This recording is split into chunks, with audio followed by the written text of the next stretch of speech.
Manafort, 68, a longtime Republican operative, and Gates were arraigned at a federal courthouse in Washington.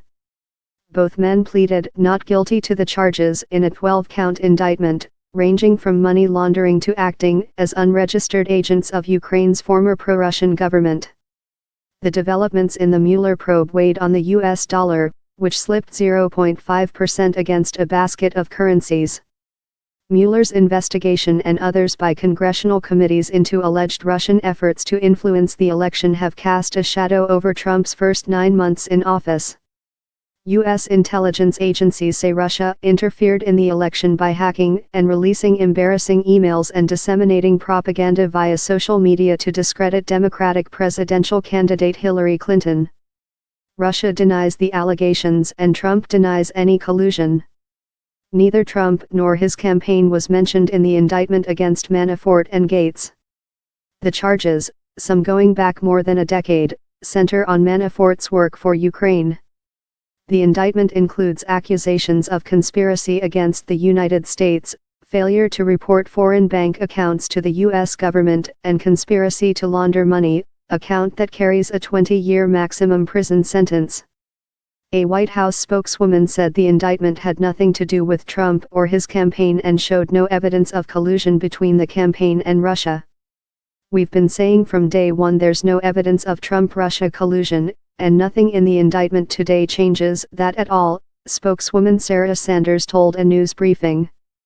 Manafort's attorney, Kevin Downing, said in a statement that there was no evidence the Trump campaign colluded with the Russian government. Downing said Manafort's work for the Ukrainians ended in 2014, 2 years before he joined the Trump campaign. Downing accused Mueller of using a novel legal theory to prosecute Manafort under a law requiring lobbyists to register with the Department of Justice when they are doing work for a foreign government. Guilty plea: he asked to do things, and he was basically pushed back or not responded to in any way, she said.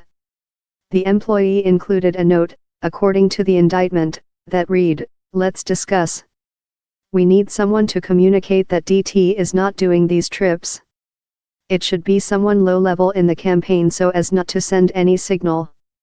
A source in Washington, who did not want to be identified and who has seen the email, said the sender was Manafort and the recipient was Gates.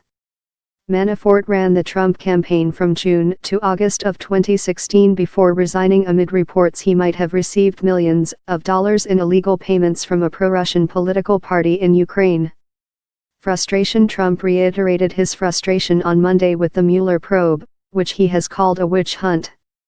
"Sorry, but this is years ago, before Paul Manafort was part of the Trump campaign.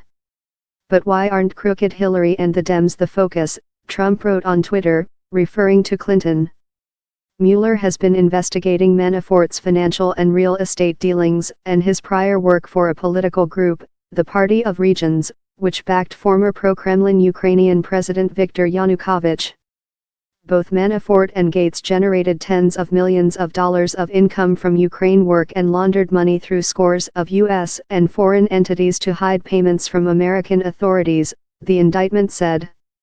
They concealed from the United States their work and revenue as agents of Ukrainian political parties and used their wealth to lead a lavish lifestyle without paying taxes on the income, it said.